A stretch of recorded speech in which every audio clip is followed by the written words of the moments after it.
Ravi Kumar, joint director Easyway. तो चलिए आज का क्लास हम लोग स्टार्ट करते हैं। इससे पहले वाले क्लास में हम लोग वाइस के बारे में पढ़ चुके थे। आज हम लोग माप एवं मापी औजार के बारे में पढ़ने वाले हैं, measurement and measuring tools. Generally इस चैप्टर में हम लोग अलग अलग मापी यंत्रों के बारे में पढ़ने वाले हैं और कुछ यूनिट का कन्वर्जन है मेट्रिक और ब्रिटिश पद्धति में, उनके बारे में भी पढ़ेंगे और टेम्परेचर स्केल्स के बारे में पढ़ने वाले हैं। तो एक एक करके यहाँ से स्टार्ट करते हैं। तो सबसे पहले अगर बात करें कि मापी औजार क्या होता है, तो सामान्यतः ये वर्कशॉप में जॉब को मापने के लिए, चेक करने के लिए जिस इंस्ट्रूमेंट का, यंत्र का प्रयोग किया जाता है उसे क्या बोलते हैं, मापी औजार बोला जाता है। एक एक पॉइंट यहाँ करके हम लोग देखते हैं, चीज़ों को समझते चलेंगे। जैसे इंट्रोडक्शन के बारे में बात करें तो ड्राइंग के अनुसार जॉब अथवा किसी जॉब को परिशुद्ध बनाते समय जिन यंत्रों की आवश्यकता होती है जांचने या मापने के लिए, उसे क्या बोलते हैं, मापी यंत्र कहा जाता है। इसके बाद अगर हम लोग बात करें माप की विधियां कितनी होती हैं, तो जनरली जो माप की विधियां हैं वो 3 होती हैं। पहली है प्रत्यक्ष माप, जिसको डायरेक्ट मेजरमेंट बोलते हैं। एक एक करके सारे चीज समझेंगे, यहाँ से क्वेश्चन जो पूछे जाते हैं उसके बारे में भी डिस्कस करेंगे। प्रत्यक्ष माप। दूसरा है अप्रत्यक्ष माप, जिसको इनडायरेक्ट मेजरमेंट बोला जाता है। इसके बाद थर्ड है तुलनात्मक माप या कंपैरेटिव मेजरमेंट। अब इन तीनों के बारे में हम लोग एक एक करके पढ़ने वाले हैं और जो भी इंपॉर्टेंट पॉइंट है उसको डिस्कस करेंगे, ठीक है। तो सबसे पहला है प्रत्यक्ष माप, डायरेक्ट मेजरमेंट। डायरेक्ट मेजरमेंट में क्या करते हैं, तो इस मेजरमेंट के लिए हम लोग ऐसे यंत्र का प्रयोग करते हैं जिनका खुद मेन स्केल होता है, यानी उस स्केल पर क्या होती है, रीडिंग होती है, और माप लेने के बाद उस रीडिंग को हम लोग क्या कर सकते हैं, पढ़ सकते हैं। जैसे सिंपल सा एग्जांपल दें तो स्टील रूल। अगर किसी चीज को हम लोगों को मापना होता है तो स्टील रूल को रख करके और उसके माप को, कितना माप है, डायरेक्टली हम लोग उसके स्केल पर क्या कर सकते हैं, रीडिंग को पढ़ सकते हैं, देख सकते हैं। उसके बाद नेक्स्ट एग्जांपल के बारे में बात करेंगे तो जैसे माइक्रोमीटर, उसके बाद वर्नियर कैलिपर, इन सारे पर क्या होता है, स्केल होता है। और इनका माप हम लोग क्या कर सकते हैं, माप लेने के बाद डायरेक्टली इनके स्केल पर पढ़ सकते हैं। तो एक एक करके यहाँ पर समझते हैं। जैसे इस विधि में जॉब का माप सीधे रूल या माइक्रोमीटर नहीं तो वर्नियर कैलिपर इत्यादि से लिया जाता है। इसके बाद अगर एक एक एग्जाम्पल के बारे में बात करें तो जैसे यहाँ पर यह स्टील रूल है, स्टील रूल के द्वारा ये एंगल वाला जॉब है, इसका माप लेना है। तो ये ट्राई स्क्वायर के सहारा लेकर के हम लोग यहाँ से यहाँ तक इस स्टील रूल को क्या कर देंगे, रख देंगे, और यहाँ से यहाँ तक माप को क्या कर सकते हैं, डायरेक्टली स्टील रूल में पढ़ सकते हैं, ठीक। कितना माप है ये डायरेक्ट पढ़ सकते हैं। तो ये किस प्रकार का यंत्र है, डायरेक्ट मेजरिंग इंस्ट्रूमेंट है, प्रत्यक्ष मापी यंत्र है। यहाँ पर ये माइक्रोमीटर है, थोड़ा सा इसके बारे में बात कर ले। ये है फ्रेम, इसके बाद ये एनिविल होता है, ये स्पिंडल होता है माइक्रोमीटर का, ये लॉकिंग स्क्रू है, नहीं तो क्लैंप बोल सकते हैं। और यहाँ पर ये स्लीव है, इसी स्लीव पर मेन स्केल होती है, मेन स्केल का रीडिंग यहीं पर पढ़ते हैं। और ये थिम्बल है, इस पर थिम्बल पर टोटल मेट्रिक के लिए बात करें तो ये 50 डिवीजन होता है, ठीक। और यहाँ पर ये रैचेट स्टॉप होता है। जनरली इसका प्रयोग हम लोग जॉब को मापने के लिए, जैसे कोई प्लेट है उसकी थिकनेस को माप सकते हैं, या कोई राउंड जॉब है, गोल जॉब है, उसके डायमीटर को क्या कर सकते हैं, माप सकते हैं। मापने के लिए कैसे करते हैं, तो एनिविल और स्पिंडल के बीच में ही क्या करते हैं, जॉब को रख करके जितना माप इस मेन स्केल पर खुलता है उसका रीडिंग हम लोग क्या करते हैं, पढ़ते हैं। तो ये सारे हम लोग कैसे पढ़ते हैं, कैसा स्केल होता है, ये सारे चीज हम लोग अलग से एक चैप्टर में पढ़ेंगे, सूक्ष्म मापी यंत्र में, प्रिसीजन मेजरिंग इंस्ट्रूमेंट में इम्पोर्टेंट चैप्टर है। तो अभी बस यहाँ पर हम लोग ये जानेंगे कि ये किस प्रकार का यंत्र है, तो ये प्रत्यक्ष मापी यंत्र है। इसके बाद वर्नियर कैलिपर। यहाँ पर वर्नियर कैलिपर में अगर बात करें तो ये है एक्सटर्नल जार, इसके द्वारा क्या कर सकते हैं, वर्नियर कैलिपर के द्वारा तो बाहरी माप ले सकते हैं, जॉब को इसके बीच में रख करके, और जितना स्केल खुलेगा उसके अनुसार माप को क्या कर सकते हैं, पढ़ सकते हैं।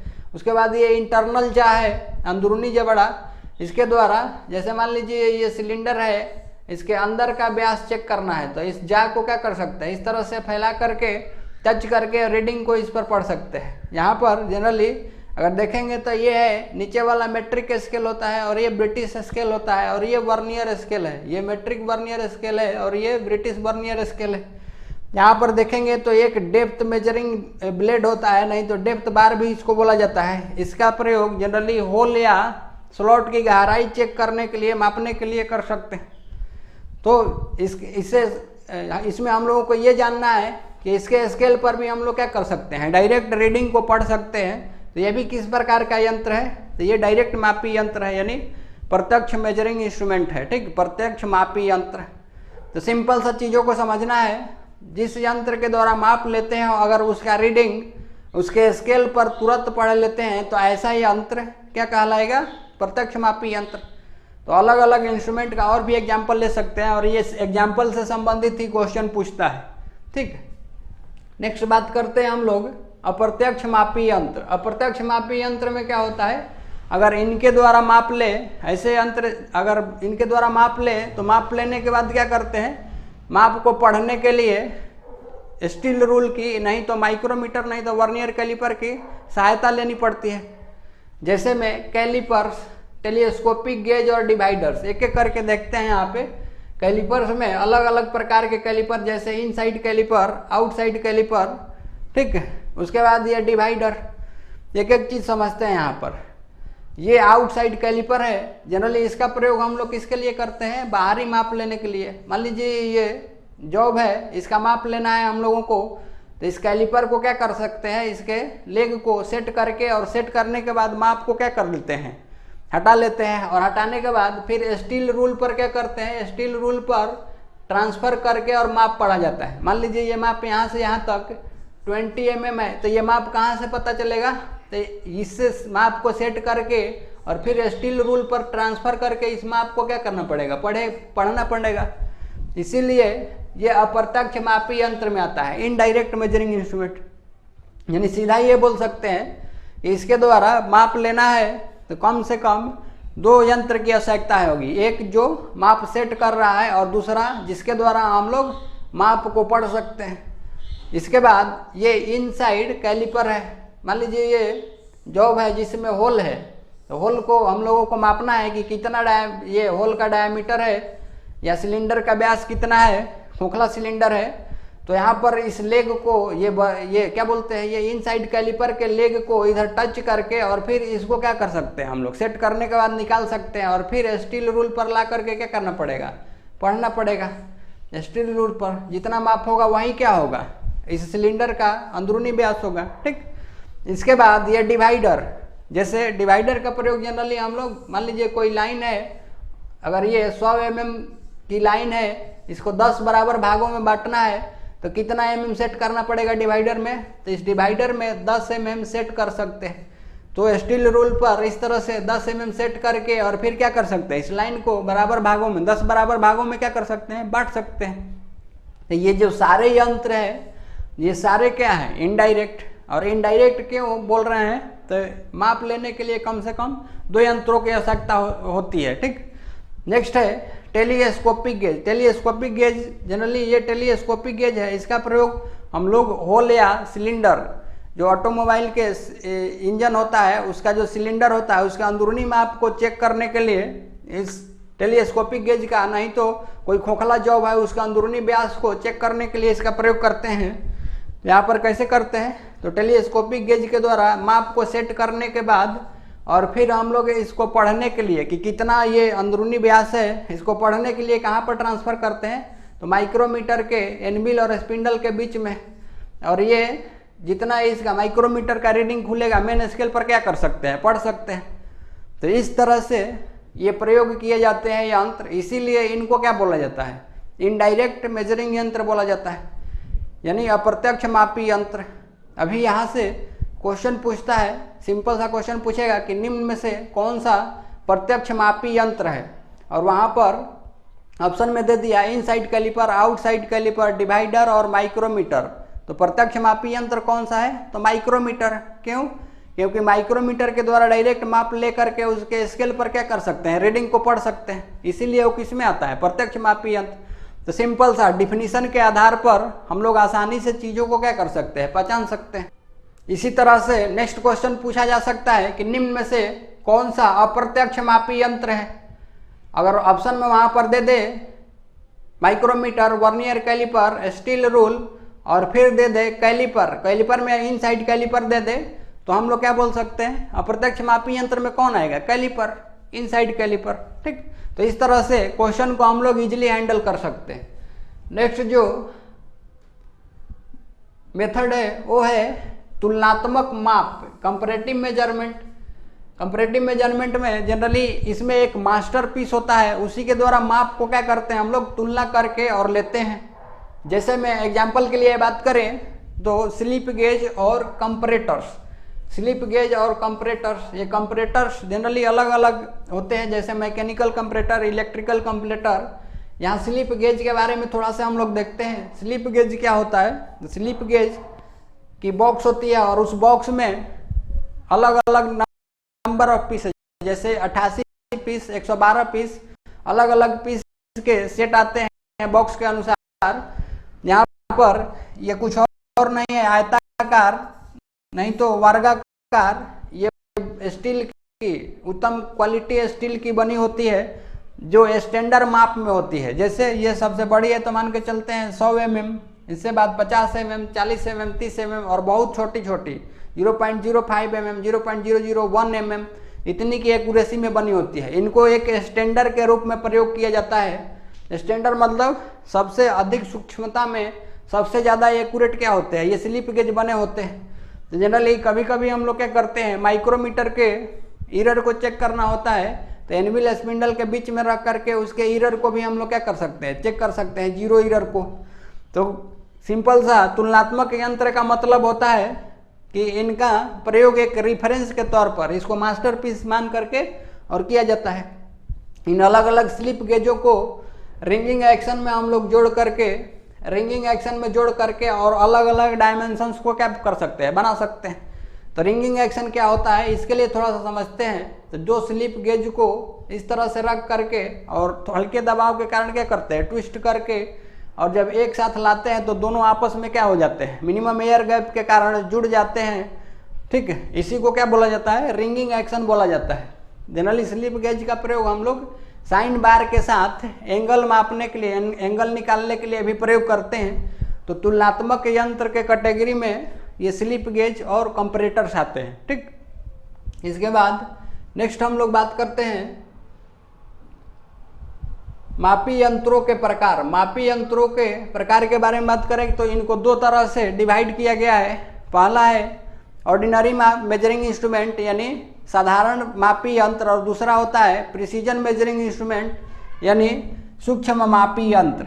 और ऑर्डिनरी में एक एक करके समझते हैं। ऑर्डिनरी का मतलब क्या है, तो इस मापी यंत्र में जनरली हम लोग स्टील रूल ऐसा बोल सकते हैं कि जिन मापी यंत्रों के द्वारा 0.5 mm की एक्यूरेसी में, शुद्धता में, या इंच में अगर बात करें तो 1/64 इंच की शुद्धता में माप को ले सकते हैं, उनको क्या बोल सकते हैं हम लोग, साधारण मापी यंत्र बोलते हैं।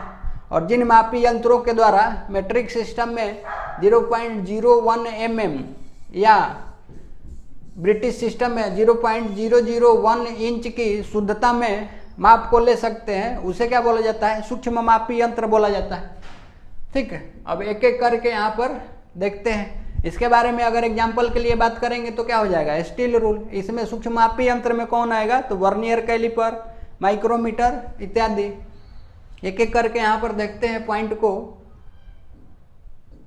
जैसे सबसे पहला है साधारण मापी यंत्र। सूक्ष्म मापी यंत्र में ये स्टील रूल, स्टील रूल में क्या होता है, तो यहाँ पर एक से दूसरे लाइन के बीच की जो गैप होती है ये आधा mm के अंतराल पर होती है। ऊपर में इंच पढ़ सकते, ऊपर में ये mm में रीडिंग पढ़ सकते हैं 1/2 mm, और नीचे वाले में क्या पढ़ सकते हैं, इंच में रीडिंग पढ़ सकते हैं। अगर स्टील रूल के लिस्ट काउंट के बारे में बात करें तो ये क्या होता है, मेट्रिक में 0.5 और ब्रिटिश में क्या होता है, इंच में 1/64 इंच। ये क्वेश्चन पूछा जाता है स्टील रूल के लिए, ध्यान रखना है कितना होता है, 0.5, 1/2 mm भी बोल सकते हैं, और इंच में क्या होता है 1/64 इंच। ठीक है, तो ये किस में आता है, साधारण मापी यंत्र में आता है। इसके बाद नेक्स्ट है सूक्ष्म मापी यंत्र। इसमें कौन कौन आएगा? तो माइक्रोमीटर, वर्नियर कैलिपर। अगर इसके बारे में बात करें तो इनका जो एक्यूरेसी होता है, इनका लिस्ट काउंट होता है। लिस्ट काउंट अच्छा होता क्या है, इसके लिए थोड़ा सा समझ लेते हैं। तो किसी भी यंत्र के द्वारा वह मिनिमम माप जो उस यंत्र के द्वारा मापा जाता है, उसी को उस यंत्र के लिए क्या बोला जाता है? उसका लिस्ट काउंट बोला जाता है, सूक्ष्म माप या अल्प माप बोला जाता है। तो यहाँ पर सूक्ष्म मापी यंत्र में जो इनकी एक्यूरेसी होती है, मेट्रिक में 0.01 mm, नहीं तो इंच में कितना 0.001 इंच।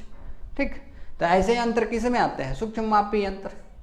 इनके बारे में अलग से हम लोग सूक्ष्म मापी यंत्र एक चैप्टर ही है, उसमें पढ़ेंगे पूरा लिस्ट काउंट वगैरह, स्केल को देखना, कैसे कैसे क्वेश्चन पूछे जाते हैं, इन सारे चीज़ों को देखेंगे। ठीक, अभी नेक्स्ट आगे चलते हैं हम लोग। नेक्स्ट है यूनिट। थोड़ा सा यूनिट के कन्वर्जन के बारे में थोड़ा सा समझ लेते हैं, बेसिक यूनिट के बारे में। ये यूनिट होते क्या हैं? तो जनरली किसी भी मात्रा को व्यक्त करने के लिए हम लोग एक मानक मात्रक का प्रयोग करते हैं, और उसी मानक मात्रक को हम लोग क्या बोलते हैं? उस मात्रा के लिए उसकी इकाई बोलते हैं, यूनिट बोलते हैं। सिंपल सा एक एग्जाम्पल के थ्रू समझते हैं।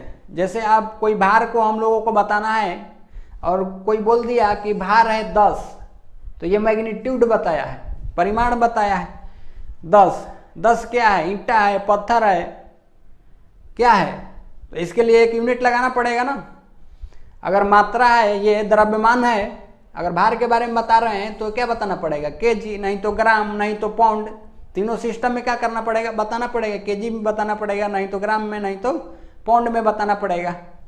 तो इस तरह से जैसे ये भार को बताना है, द्रव्यमान को बताना है तो 10 केजी। इसी तरह से लंबाई को बताना है तो 10 क्या? मीटर, सेंटीमीटर, mm, इस तरह से हम लोग बोल सकते हैं। तो इन्हीं को व्यक्त करने के लिए जिसकी ज़रूरत होती है उसी को क्या बोलते हैं? इकाई बोलते हैं। तो यहाँ पर एक एक पॉइंट को नोट डाउन करते चलिए, आगे समझते हैं हम लोग चीज़ों को। ठीक, इसके बाद मात्रकों का वर्गीकरण। जो यूनिट होते हैं इनका क्लासिफिकेशन कितने तरीकों से किया गया है? तो पहले होते हैं मूल मात्रक और दूसरा होता है व्युत्पन्न मात्रक।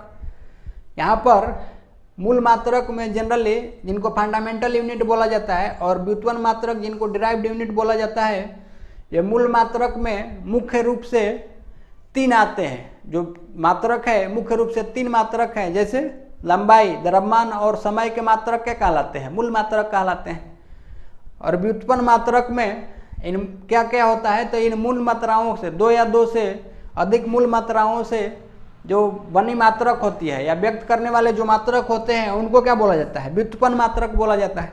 अब इनके बारे में थोड़ा सा देखते हैं एक एक करके। ठीक, बेसिक है ये चीज़, आप लोग पढ़े होंगे 10th में या 12th में। मूल मात्रक, फंडामेंटल यूनिट।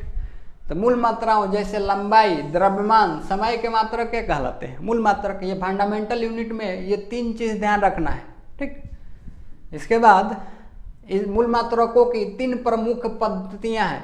पहला है CGS सिस्टम, दूसरा है MKS सिस्टम और तीसरा है FPS सिस्टम। अभी एक एक करके इसमें समझते हैं। CGS का मतलब क्या होता है? अगर ये इसके लिए बात करें तो ये लेंथ, मास और ये क्या है? टाइम। इस सिस्टम में देखेंगे तो ये लंबाई का जो मात्रक होगा वो कौन सा होगा? सेंटीमीटर। उसके बाद मास का जो द्रव्यमान का मात्रक होगा क्या है? ग्राम होगा। उसके बाद समय का मात्रक क्या होगा? तो सेकंड होगा। इसी तरह से MKS में लंबाई के लिए क्या हो जाएगा? मीटर, केजी, फिर क्या? सेकंड। इसके बाद ब्रिटिश में या FPS में फुट, पाउंड और सेकंड सिस्टम। ठीक, तो इन दोनों सिस्टम को जनरली हम लोग इंडिया में प्रेफर करते हैं, इसीलिए CGS और MKS सिस्टम को मेट्रिक सिस्टम भी बोला जाता है। सिस्टम भी बोला जाता है। और इसको क्या बोलते हैं? British system.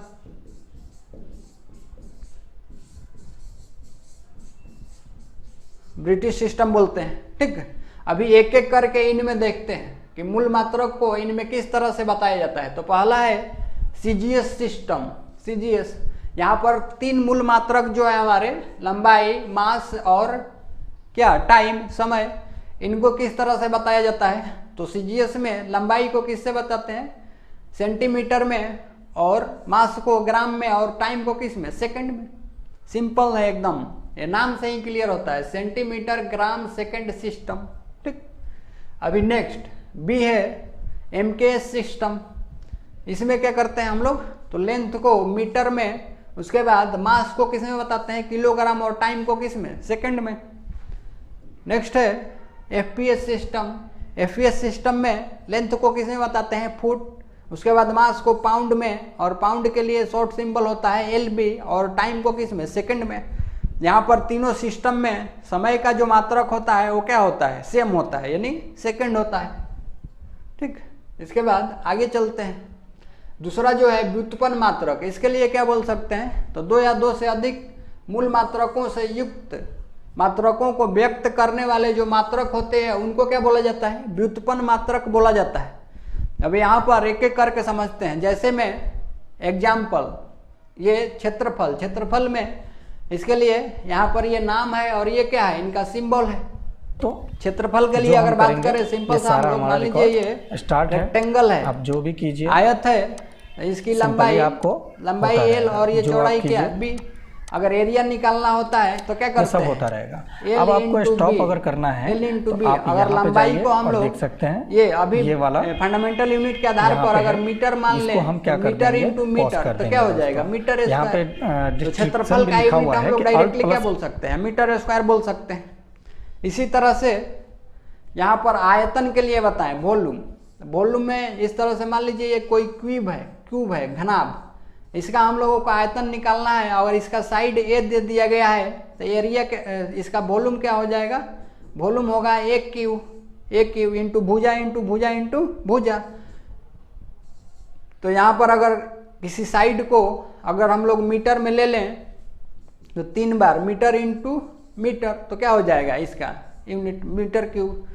ठीक, इसी तरह से रेखीय वेग के लिए हम लोग क्या बोल सकते हैं, लीनियर वेलोसिटी के लिए, तो लीनियर वेलोसिटी v बराबर विस्थापन बटा में क्या, विस्थापन डिस्प्लेसमेंट बटा में क्या बोल सकते हैं, टाइम बोल सकते हैं, समय। विस्थापन क्या है, एक दूरी ही है, तो इसके लिए क्या लेते हैं, मीटर, और समय के लिए क्या बोलेंगे, सेकंड।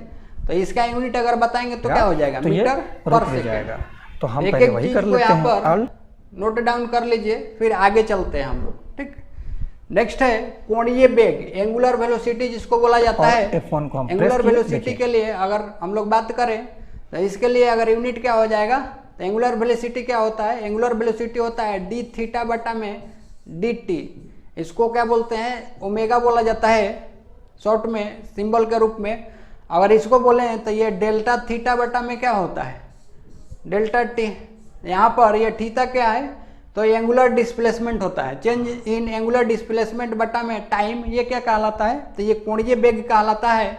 ये डिस्प्लेसमेंट जो है ये एंगुलर फॉर्म में है, तो इसके लिए जो हम लोग यूनिट लेते हैं ये रेडियन लेते हैं, रेडियन, और समय के लिए क्या लेते हैं, सेकंड। तो इसका यूनिट क्या हो जाएगा, रेडियन पर सेकंड। ठीक, तो फार्मूला याद है तो हम लोग आसानी से यूनिट को क्या कर सकते हैं, बना सकते हैं। इसको नोट डाउन कर लीजिए, फिर आगे चलते हैं। नेक्स्ट है त्वरण। त्वरण के लिए एक्सेलरेशन जिसको बोला जाता है, तो यहाँ पर एक्सेलरेशन जो होता है ये क्या होता है, चेंज इन वेलोसिटी बटा में टाइम। चेंज इन यानी वेग परिवर्तन के दर को क्या बोला जाता है, त्वरण बोला जाता है, एक्सेलरेशन बोला जाता है। वेग परिवर्तन का मतलब क्या है, तो अगर हम लोग इनिशियल वेग u मान लें और फाइनल वेग v मान लें, तो इनका परिवर्तन के लिए बात करेंगे तो ये क्या होता है, परिवर्तन मतलब क्या, दोनों वेग का अंतर। तो v माइनस यू, और परिवर्तन की दर, जब भी दर के बारे में बात करेगा तो दर का मतलब क्या होता है, बटे में क्या है, समय है, टाइम है। तो टाइम से क्या कर देंगे, डिवाइड कर देंगे। तो अभी यहाँ पर यूनिट देखते हैं इसका, ये वेलोसिटी ही है। वेलोसिटी का अभी हम लोग यूनिट पढ़ चुके थे, ये क्या होता है, मीटर पर सेकेंड। यहाँ से देखेंगे तो ये क्या हो जाएगा, मीटर पर सेकेंड, और बटे में क्या है, टी है, तो इसका भी क्या हो जाएगा, सेकेंड। अगर नेक्स्ट स्टेप में बात करेंगे तो ये सेकेंड यहाँ पर आ जाएगा, तो मीटर पर क्या हो जाएगा, सेकेंड स्क्वायर, इसका यूनिट हो जाएगा। इसी तरह से त्वरण के लिए क्या बोल सकते हैं, मीटर पर सेकेंड स्क्वायर, इसका यूनिट बोल सकते हैं। तो फार्मूला याद है तो आसानी से हम लोग चीज़ों को कर सकते हैं। नेक्स्ट है फोर्स, बल। बल के लिए अगर हम लोग बात करेंगे तो फोर्स बराबर क्या होता है, F बराबर m इंटू ए। एम क्या है, मास। मास के लिए यहाँ पर लिख ले kg, और एक्सेलरेशन क्या होता है, मीटर पर सेकेंड स्क्वायर। तो इस kg मीटर पर सेकेंड स्क्वायर को ही क्या बोलते हैं हम लोग, न्यूटन बोलते हैं। तो इसका यूनिट क्या होता है, न्यूटन। और नहीं तो इस न्यूटन को हम लोग क्या बोल सकते हैं, kg मीटर पर सेकेंड स्क्वायर भी बोल सकते हैं। तो एक एक चीज़ यहाँ पर नोट डाउन कर लीजिए। इसके बाद नेक्स्ट है दाब, प्रेशर। प्रेशर इस तरह से डिफाइंड है, प्रेशर जो होता है force per unit internal area, अंदरूनी एरिया होता है। अब फोर्स का अगर यूनिट हम लोग बात करेंगे तो ये क्या हो जाएगा, न्यूटन, और फिर एरिया का यूनिट क्या हो जाएगा, ये मीटर स्क्वायर। तो इसको क्या बोल सकते हैं, न्यूटन पर मीटर स्क्वायर, और इसी को और क्या बोल सकते हैं, पास्कल भी बोल सकते हैं, पीए। ठीक, तो एक एक चीज़ यहाँ पर समझते चलिए फार्मूला के थ्रू। उसके बाद घनत्व है, जिसको डेंसिटी बोला जाता है। डेंसिटी बराबर क्या होता है, डेंसिटी जो होता है ये होता है द्रव्यमान बटा में आयतन। तो द्रव्यमान के लिए अगर हम लोग यहाँ पर केजी दे दें सिंबल, और उसके बाद आयतन के लिए मीटर क्यूब दे दें, तो पूरा क्या हो जाएगा इसका यूनिट, केजी पर मीटर क्यूब। इसीलिए केजी पर मीटर क्यूब आसानी से हम लोग कर सकते हैं। फार्मूला ध्यान रखना है, ये चीज़ें जो हम लोग अभी निकाल रहे हैं ये सारे फार्मूले के थ्रू ही आ रहे हैं हमारे पास। ठीक, इसके बाद नेक्स्ट हम लोग बात करते हैं कार्य, ऊर्जा और ऊष्मा। इनका जो यूनिट होता है इनको हम लोग किससे रिप्रेजेंट करते हैं, जूल। यहाँ पर एक कार्य के लिए समझ देते हैं, जो वर्क डन होता है, वर्क डन बराबर क्या होता है, फोर्स इनटू डिस्प्लेसमेंट। तो यहाँ पर फोर्स का यूनिट अगर हम लोग लेंगे तो ये क्या है, न्यूटन। न्यूटन इनटू डिस्प्लेसमेंट एक दूरी है तो मीटर, तो न्यूटन इंटू मीटर बोल सकते हैं। और इसी न्यूटन इंटू मीटर को क्या बोला जाता है, 1 जूल बोला जाता है। तो इस तरह से जूल को हम लोग न्यूटन इंटू मीटर के रूप में भी लिख सकते हैं। तो इस तरह से आसानी से कर सकते हैं। उसके बाद ये इंपॉर्टेंट है, यहाँ से पूछा जाता है क्वेश्चन, ध्यान रखिए आप लोग। इसके बाद नेक्स्ट है पावर, जिसको शक्ति बोला जाता है। इसका अगर सिंबल बात करेंगे तो क्या होता है, वाट होता है। पावर को किस तरह से डिफाइंड किया गया है, तो ये वर्क डन पर सेकेंड जो होता है उसी को क्या बोलते हैं, पावर बोलते हैं। यानी कार्य करने की दर को, जब भी दर के बारे में बात करेंगे तो बटे में क्या होता है, टाइम।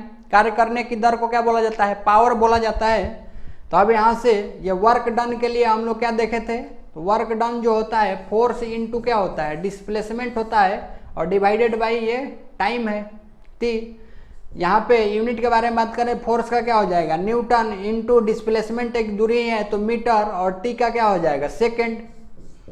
तो न्यूटन इंटू मीटर को क्या बोल सकते हैं, जूल बोल सकते हैं। जूल बाई क्या हो जाएगा, सेकेंड, और इस जूल पर सेकेंड को ही क्या बोलते हैं, वाट बोलते हैं। इसको हम लोग वाट भी बोल सकते हैं। तो इस तरह से इसका क्या होता है यूनिट, शक्ति का वाट। इसके बाद नेक्स्ट जो है बल आघूर्ण, जिसको टॉर्क बोला जाता है। टॉर्क, इसके लिए देखते हैं तो जो टॉर्क होता है टी से सूचित करते हैं, ये फोर्स इनटू फोर्स से परपेंडिकुलर दूरी होता है। इसका यूनिट अगर देखें तो ये फोर्स का न्यूटन, और ये आर है, दूरी ही है, परपेंडिकुलर दूरी, तो इसका क्या होगा, मीटर। तो न्यूटन इंटू मीटर क्या होता है, जूल बोल सकते हैं, नहीं तो इसी रूप में इसको क्या कर सकते हैं, व्यक्त कर सकते हैं।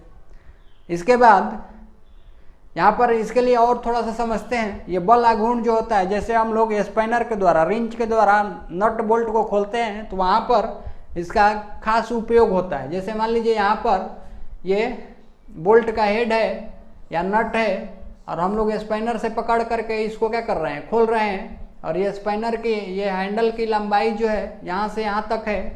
तो कभी कभी क्या होता है कि कोई आदमी यहाँ पर पकड़ करके इस नट को खोलना चाहता है तो नहीं खुल पाता है, ज़्यादा ताकत लगाने की ज़रूरत होती है। जबकि वही आदमी सेम बल यहाँ कॉर्नर पर लगाएगा, इंड पर हैंडल के, तो आसानी से क्या करता है, खोल पाता है।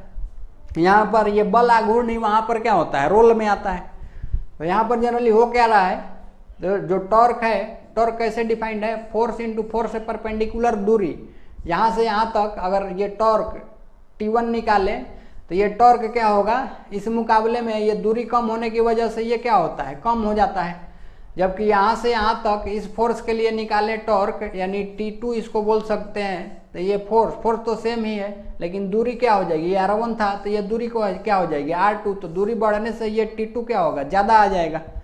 इसीलिए क्या होता है, यहाँ पर टॉर्क ज़्यादा मिलता है, तो यहाँ पर पकड़कर सेम फोर्स के कारण क्या कर सकते हैं, ज़्यादा घूर्णन बल ले सकते हैं। इसीलिए यहाँ पर इंड पर पकड़ करके स्पाइनर को खोलना क्या होता है, आसान, स्पाइनर के द्वारा बोल्ट को खोलना आसान होता है, जबकि यहाँ पर पास में पकड़ करके खोलना क्या होता है, मुश्किल होता है। यही कारण है, एग्जाम्पल के थ्रू भी समझ सकते हैं इजीली। जैसे एक फोर्स के लिए हम लोग मान लेते हैं कि फोर्स 10 न्यूटन लगा रहे हैं हर एक केस में, और दूरी जो है एक बार 5 मीटर और एक बार यानी R1 बराबर 5 मीटर, और यहाँ पर R2 बराबर ले लेते हैं 10 मीटर। तो ये R1 T1 बराबर क्या हो जाएगा, F 10 न्यूटन। ये जो फोर्स है ये हमेशा क्या मान के चल रहे हैं, कांस्टेंट 10 न्यूटन ही, क्योंकि इसी फोर्स को यहाँ भी लगा रहे हैं और यहाँ भी लगा रहे हैं। यहाँ पर 10 न्यूटन इंटू R1 कितना है 5 मीटर, तो ये कितना हो जाएगा 10 बचे 50 न्यूटन इंटू मीटर टॉर्क का वैल्यू आएगा। जबकि यहाँ पर T2 निकालेंगे तो ये कितना हो जाएगा, फोर्स 10 और R2 कितना है, R2 अब की बार 10 मीटर, तो ये कितना हो जाएगा 100 न्यूटन इंटू मीटर। तो यहाँ पर टॉर्क का वैल्यू क्या आ रहा है, टॉर्क का वैल्यू क्या आ रहा है, ज़्यादा आ रहा है। तो इस केस में, दूसरे केस में क्या होगा, यानी इंड पर पकड़ेंगे तो क्या होगा, टॉर्क ज़्यादा मिलेगा। इसीलिए हम लोग आसानी से क्या कर सकते हैं, खोल सकते हैं। इसके बाद नेक्स्ट जो है विशिष्ट ऊष्मा, स्पेसिफिक हीट जिसको बोला जाता है, स्पेसिफिक हीट, इसके लिए समझते हैं। तो जनरली ये फार्मूला ध्यान रखिए, Q बराबर क्या होता है, MS डेल्टा T। ये Q हीट होता है, Q है हीट, उसके बाद ये M है मास, और उसके बाद ये S जो है यही स्पेसिफिक हीट है, और ये डेल्टा T क्या है, चेंज इन टेम्परेचर। तो S बराबर हम लोग देखना चाहते हैं, तो S बराबर क्या हो जाए, Q by M delta T। तो Q हीट है, हीट के लिए यूनिट देखेंगे तो क्या हो जाएगा जूल, और M ये मास है तो इसके लिए क्या लिखेंगे kg, और डेल्टा T क्या है टेम्परेचर, और टेम्परेचर का ऐसा यूनिट जो होता है वो केल्विन होता है। तो इसका यूनिट क्या बोल सकते हैं, जूल पर केजी इंटू केल्विन, जूल पर केजी इंटू केल्विन। तो इस तरह से चीज़ों को कर सकते हैं, नोट डाउन कर लीजिए एक एक चीज़ को, फिर आगे चलते हैं हम लोग, ठीक। नेक्स्ट है एसआई मात्रक। एसआई मात्रक क्या है, सिंपल सा, एसआई का अर्थ होता है सिस्टम इंटरनेशनल यूनिट, अर्थात मात्रकों की क्या अंतर्राष्ट्रीय पद्धति। ये सारे जगह वर्ल्ड वाइड यही प्रेफर किए जाते हैं। इसके अनुसार अगर हम लोग फंडामेंटल यूनिट के बारे में बात करें कि फंडामेंटल यूनिट कितने होते हैं, तो इसके अनुसार 7 होते हैं। 3 तो मूल मात्रक ही होते हैं, उसके अनुसार और 4 क्या किए गए हैं, इसमें जोड़े गए हैं। जैसे यहाँ पर ये इसके अनुसार मूल मात्रक जो है इनका सिंबल क्या है, तो पहला है लंबाई, लेंथ, इनको किस में दिखाते हैं, मीटर में। उसके बाद द्रव्यमान, इसके लिए केजी, समय, इसके लिए सेकंड है, और विद्युत धारा, ये तो तीनों कॉमन था वहाँ पर। फिर इलेक्ट्रिक करंट एक नया जुड़ा है, इसके लिए क्या सिंबल यूज करते हैं, एम्पियर जिसको बोला जाता है। और तापमान का एसआई यूनिट क्या होता है, केल्विन। ये बार बार पूछा गया क्वेश्चन है कि टेम्परेचर का एसआई यूनिट कौन सा होता है, तो केल्विन होता है, डिग्री सेल्सियस नहीं मारना है, ठीक। उसके बाद प्रकाश तीव्रता, ल्यूमिनस ऑफ इंटेंसिटी जो होती है, वो उसके लिए एक कैंडेला यूज करते हैं, और शॉर्ट में CD लिखते हैं। और फिर पदार्थ की मात्रा, अमाउंट ऑफ सब्सटेंस, इसके लिए क्या यूज करते हैं, तो मोल, ठीक। एक एक करके नोट डाउन कर लीजिए, फिर आगे चलते हैं। ये चीज़ ध्यान रखना है टेम्परेचर के लिए, केल्विन, ठीक। इसके बाद नेक्स्ट जो है वो पूरक मात्रक है। इसमें फंडामेंटल यूनिट 7 होते हैं, और पूरक मात्रक खास करके एंगल के लिए डिफाइंड है। तो इसके लिए देख लेते हैं। एंगल में पहला एंगल है सामान्य कोण, जिसको प्लेन एंगल बोलते हैं। इसके लिए अगर हम लोग बात करें यूनिट के लिए, तो इसको रेडियन में बताया जाता है। और ठोस कोण, सॉलिड एंगल, इसके लिए स्ट्रेडियन में बताते हैं। यहाँ पर प्लेन एंगल जो होता है ये 2 डायमेंशनल फिगर के लिए होता है। 2 डायमेंशनल जैसे ट्रेंगल के लिए, त्रिभुज के लिए, स्क्वायर के लिए, सर्किल के लिए, ये जो एंगल होता है इनके बीच के एंगल को जब दर्शाना होता है तो हम लोग क्या लेते हैं, प्लेन एंगल और उसको दर्शाने के लिए रेडियन दिया जाता है, जबकि ठोस कोण को सॉलिड एंगल को दर्शाने के लिए स्ट्रेडियन दिया जाता है। ये स्ट्रेडियन जो होता है ये 3D डायमेंशनल फिगर के लिए 3D फिगर के लिए यूज किए जाते हैं, जैसे में स्फेयर, फिर कोन हो गया, शंकु, स्फेयर, क्यूब, इन सब के लिए ये जो एंगल डिफाइंड किया जाता है ये क्या होता है, स्ट्रेडियन होता है। ठीक है, इसके बाद नेक्स्ट हम लोग मेट्रिक तथा ब्रिटिश मात्रक पद्धतियों में संबंध पढ़ेंगे। तब तक के लिए धन्यवाद।